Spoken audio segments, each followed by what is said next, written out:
with everybody.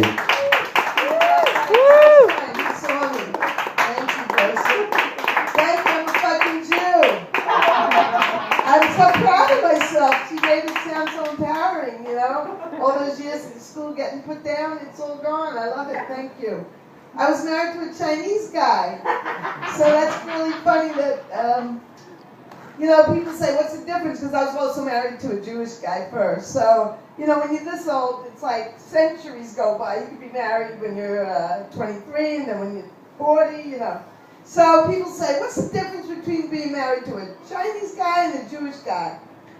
I go, there's really no difference because they're both cheap sons of bitches that drive terribly. True story. And those of you who don't know me, like this fellow who's out there barking, he was watching me bark. They call it barking, as you know.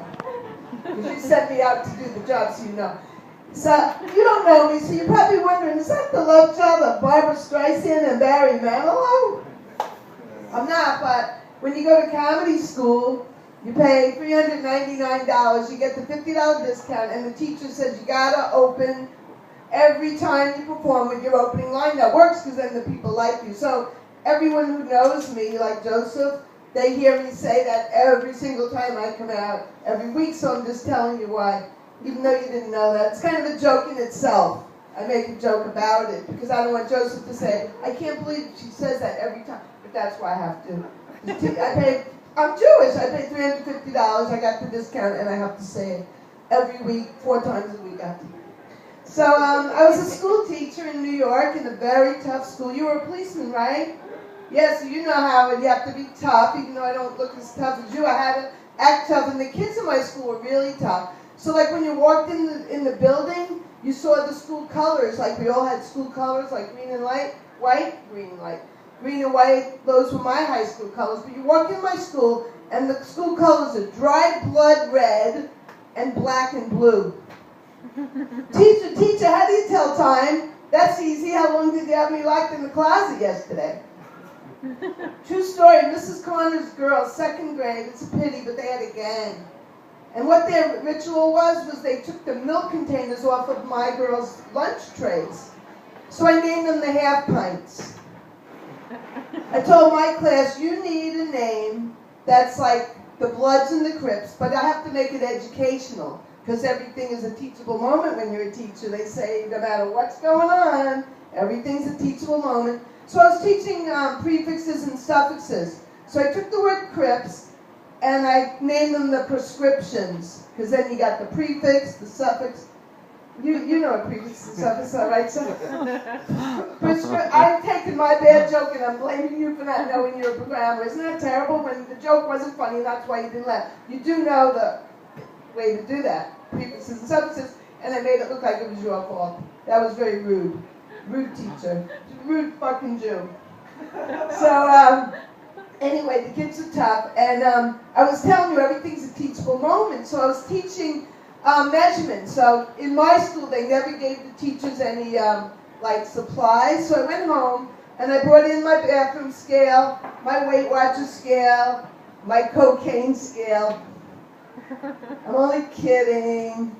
I never went to Weight Watchers. But then another teachable moment was I'm going to change these children's names to protect the innocent and be politically correct. So I'm going to call them Johnny and Jimmy. I'll tell you their real names. Dwayne and Daryl. Those were their real names. But I'm going to call them Johnny and Jimmy. That's a joke in itself. It's like a politically correct kind of joke. So anyway, so this is true. Johnny and Jimmy are having a fight.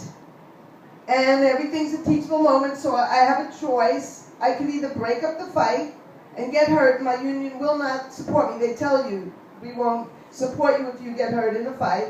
Or I could let them kill each other, and then in the Daily News, they'll have fun with that one. $100,000 a year, she just let them both die. So I broke up the fight, and Johnny goes, he choked me terrible! I said, stop.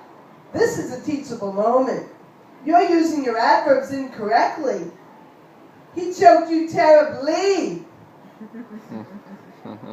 So I'm getting older, like you asked who's an elderly woman or something like that. I don't feel elderly, but I am getting older, and it's amazing how you have to have a sense of humor in getting older. Like, I'm looking in the mirror, and I go, those aren't varicose veins. That's a roadmap to adventure. This road takes you to the Sterling Forest, and I'll break that down to you young girls. You know, you have the Brazilian, and all the Sterling Forest is like a sterling. It's a synonym. You know, a synonym is right. Prescription and prefix and suffix. So it's a synonym for. I bring back the call back right there. So anyway, it's a synonym for a gray or silver or old, you know, Sterling Forest. And the other road takes you to the Dead Sea. So that's what I call it. Another thing I notice is changing with me is like I have these pound signs here. And then I have parentheses here. Wait till you get all of you have something to look forward to. And I have parentheses, pound signs, and then I have something brand new, exclamation points. So if I have exclamation points, pound signs, parentheses on my face, I'll just lay down and just send a text message on me. I'll tell you what happened to me when I was the first day of school teaching, because you're talking about drugs a little bit. I agree with you. I don't think marijuana should be legal, but that has nothing to do with, I don't know why I'm saying that, has nothing to do with my story. Well, it does. When I was just finishing college, we used to have hippie parties, because maybe they still do, and I just don't go to them. But they were passing out drugs, and this was in 1971. I was finishing college, but I had to go substitute teach the next day in a school like my school. So anyway, they're passing around Quaaludes, like Bill Cosby, the Quaaludes. So that's how long they've been around. So anyway, well, maybe that's when he was doing it with the women, but that's another story. So anyway. So they said, take this Quaalude. Well, I wanted to be cool, but I didn't want to take the Quaalude at that moment. So I took out my Midol jar, which women get cramps, they use Midol. So I opened the Midol and I put the Quaalude right on top of the cotton ball so I wouldn't forget that it was there. So fast forward, they call me. I went into that school the next day, and the kids, I swear to God, this is true, it was first grade, my first day. I said, why didn't they call an experienced teacher? Why would they call someone who didn't even finish college yet? Well, now I know why. They're walking around, hey, slap me 5, T-Bird, and the kids breaking the sharpener, and I just couldn't control them. So anyway, in the afternoon, guess what happened? I got cramps, and I said, I got to take a Midol. So I opened the Midol jar, and I take what I thought was the Midol, and then I noticed in 20 minutes my fingers are tingling and I still had the cramps. So I took the Quaalude. My time was up, but basically I just couldn't teach. I was bumping into books and I was like stoned out of my mind. So this little girl this is my last punchline because my time's up. This little girl who could read, because I couldn't even talk, she stood up. I said, here, read Dr. Seuss. She stands up, she goes, Sam, I am. And she's so proud of herself. And I go, stop! She's reading like a teacher to the class. She goes, shut up, I'm trying to read. Thank you very much.